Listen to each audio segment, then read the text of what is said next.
All right. Going back to your Saints pick, do you think now that Reggie Bush is going to be done in New Orleans? If it was up to me, I probably would have gotten rid of Reggie Bush a while ago. I think he's vastly overrated. I think if you've got the #2 overall pick and you're saying he's the best decoy in the NFL, that means he's a bust. I think there's this myth that he keeps defensive coordinators awake at night and worried. And I think maybe a little bit the first year, but I don't think they're overly worried about him now. He's a poor man's Brian Westbrook that is not as successful. And he gets injured a lot, too. My winner, I'm going to go with the Detroit Lions. And it's not because they picked really well. It's kind of well, that's why we're picking. Why the hell would you not pick them? We left them for you. It wasn't strategy. I mean, having Fairley fall to you, that's an easy pick. How are you going to stop him and Sue? You have Kyle Vandenbosch coming around the end. No, I think that's a great move. They got Mikel LaShore, running back, who Blake really liked out of Illinois. Titus Young, wide receiver from Boise State. This guy is going to be a stud. He's going to fit into that Nate Burleson role, most likely. Pair him opposite of Calvin Johnson. He's way faster I think the Lions did a lot. The loser in this, and I heard this a little bit, so I don't want to say I completely came up with this. It's the NFL fans. During the NFL lockout, That's a cop-out. I mean, it's the draft, but the lockout now is going to happen. It's going to. What the? See, you like that one, No, I don't. No, I don't. No, you don't. I think it's just the fans because. Okay, now this has gone completely haywire. Well, Travis says false. I don't think you can really grade these teams out extensively because this is such a unique draft with them having You can never grade them out. The draft is first, then free agency. So teams had to reach. We have to just see how all this pans out. But there's a potential for a lot of losers. But the NFL fans are right up there because this is the last NFL event that we're going to have for the next 8 months because of the lockout. You can just give every team. You can just give every team a C because we aren't going to know if any of these guys are good until 3-4 years down the road. Very true. Here, I'll say my thing. Detroit, help your defense here. You did. Yeah, because you took a guy who also plays the best position as your other best defensive guy. Yeah.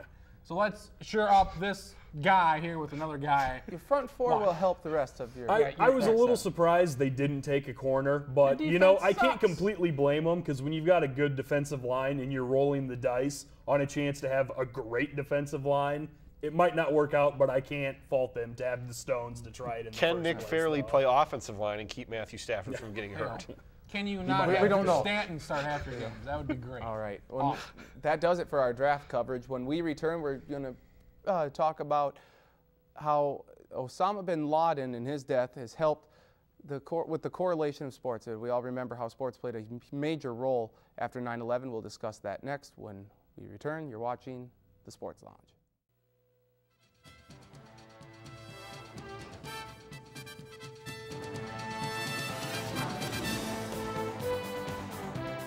Welcome back to the Sports Lounge. We are all very happy to hear that U.S. troops killed Osama bin Laden on Sunday in a firefight, and that got us to thinking about how sports can help us through all these difficult times. And we remember back in 9/11 when the Twin Towers fell and everything, how sports was able to help us escape a little bit, and all the scenes in New York, the Yankees making the World Series that year.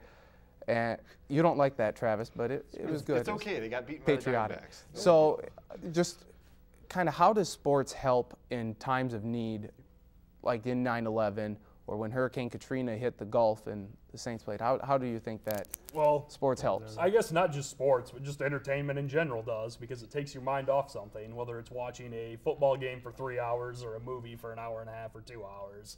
To get away from everything, I guess it's nice sometimes. And we're all happy, and that's why we're all wearing our patriotic blue, except for Mr. Nathan Stacken. I wore blue last week. Blue in the face. I agree with Charlie. I mean, I think it's one of those things where if something's going on, in your life that's really bad, yet your team is doing well, you can kind of hang your hat on that. I mean, if you're a Vikings fan, I don't know when it's ever going to be good for you. You don't hang your hat much. But I mean, hang yourself. In terms of like the Yankees, who are usually successful. I mean, it's kind of one of those things where we can hang our hat on the Yankees are doing well, or in football, we can hang our head on the Patriots doing well. Well, and it helps. It's just like, and it's an escape for you. That few hours that help take your mind off all of the tragedies and everything going on. And America looks for people or teams to rally around all the time. You see that this year with Butler. or 2 years ago, and the New Orleans Saints, with the Katrina thing. And I think America loves these kinds of stories where they can get behind someone, and certainly an occasion like this will bring everybody together. I don't think that can really be debated. Travis, be careful on what you're going to say. I'm intrigued. He's got to smile like he has something clever to say. The New York, September 11th, big deal. Pretty big deal. I think we can agree with that. Big deal. Worst in our nation's history, possibly. Has it really affected me personally? No. I don't fly, so I don't got to deal with that. Gas prices, I ride my bike a lot of places, so gas prices affect me a little, but honestly, it's never really. Be sincere with this. But it's never really, I could give a crap. The Yankees, that's fine.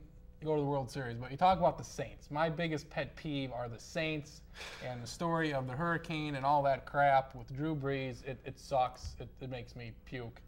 I've had enough of it. Okay. Just to this, to this point, though, things probably aren't going to change. You're still going to have the security at the airport. You're still going to have.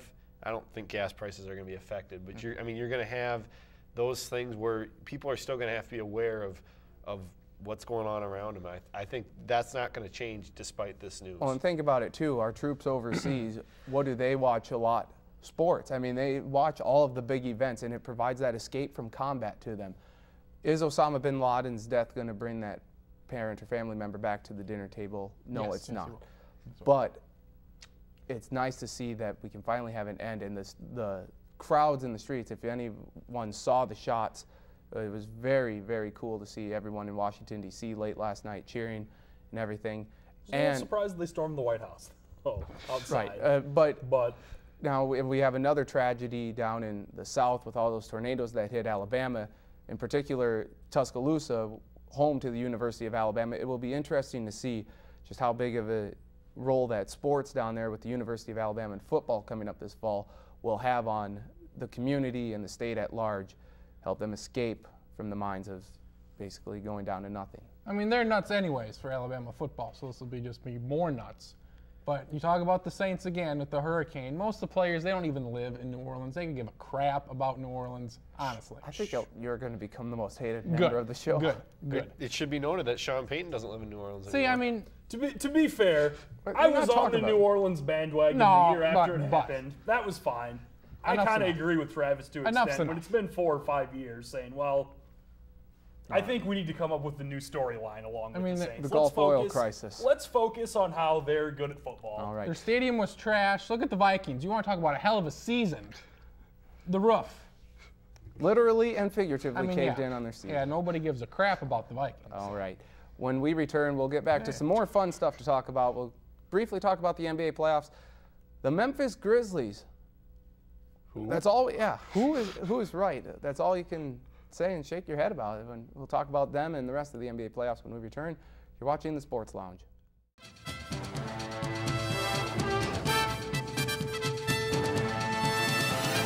Welcome back to the Sports Lounge. Shifting our attention now from the NFL and everything to the NBA, where the NBA playoffs semifinals are going on.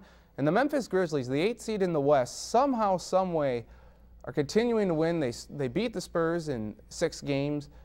Only the 4th time ever that an 8 seed has beaten a 1 seed in the NBA playoffs. They won Game 1 against Oklahoma City. Kevin Durant.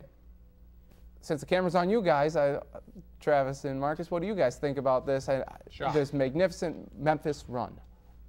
It's good for Memphis, but I don't think it's probably going to hold up when it's all said and done here. I just think, The Thunder beat them? Yeah, I think the Thunder beat them. At some point, your luck's going to run out. They're leaning pretty heavily on Zach Randolph. I don't know how far he can really take you. What is impressive about this is they're doing this all without Rudy Gay, which I guess is something to hang your hat on. But I really don't think it's luck. I think it's actually, you look at this team has Mike Conley, O.J. Mayo, all these former first-round picks. They were bad for so long. It's kind of like the Lions now. You're picking high for so long, and these guys are getting some experience.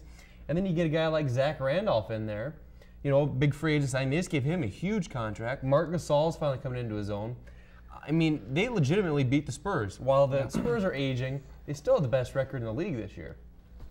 Do I think it'll last? I don't think they're going to win the NBA title, but I could honestly, I can see them beating the Thunder. They're playing well, and this is a stat that I'm not going to get it right, but they were bad like the first 15, 20 games of the year. And after that, I mean, they were like 40 and 10 or 40 and 15. If you go by like somewhere early January. It was an amazing run. I mean, they just lit it up as went on the season. So they've been building as we've gone. I mean, they're a good team. Travis, which Gasol brother would you rather have, Mark or Powell? I'll take Powell. I'll take the All-Star, maybe future Hall of Famer, championship winner. I'll take him. But I was shocked. I sat here a couple weeks ago saying Spurs are going to sweep them. They won a game. I'll say the Spurs are going to win in 5. Spurs barely showed up. Got lucky not to lose in 5 games with a last-second 3. Completely shocked. The Spurs, and I thought this would be a good year for them to, face off against Oklahoma City, a nice, young team, old guard type matchup. But now we have Oklahoma City and Memphis. You told me 2 years or 10 years ago we would have had the Thunder and the Grizzlies playing for the Western Conference Finals. I would have said, who the hell's that? I've been quite surprised with the run Memphis has had, going from never even winning a playoff game, let alone a series, to beating the Spurs, who, like it's been mentioned, they're getting old, but still, very surprising. And they took game 1 against the Thunder. I still think the Thunder are going to win the series, but the way Memphis has played, I'm not even remotely confident in that pick. Travis. The Thunder, Kevin Durant's their guy. But Russell Westbrook is jacking up shots like this is his last season. It's a butting of heads between 2 superstars. I think in a couple of years, Westbrook's out of town.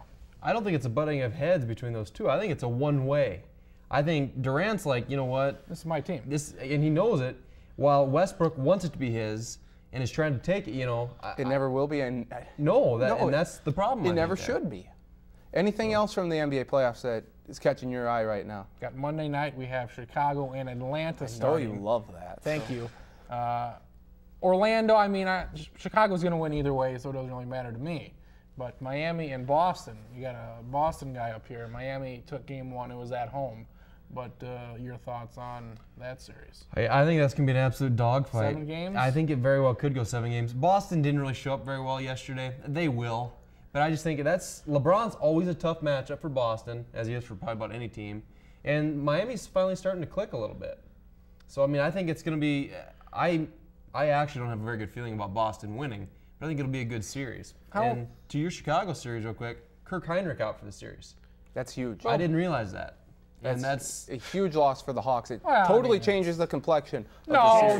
It changes. Yes. Say that Derrick Rose says that Kirk Heinrich guards him tougher than anybody else in the league. I didn't see that since they were teammates for a couple of years. So, I don't think it would change the outcome of the series at all, but it just makes it a little easier road for them. Last time they played, Bulls were up by about 40 points midway through the third. Put up 70-some in the first. When we return to the Sports Lounge, we are going to have game time. Last game time ever. I know you're crying. We're crying too. Come back, find out what happens in game time. Who will win the last? Well, who will get to hold the trophy last? The Noble Baszler. Who will get to hold that last? Won't be me. Might be Charlie. Who knows? Find out next. You're watching the Sports Lounge.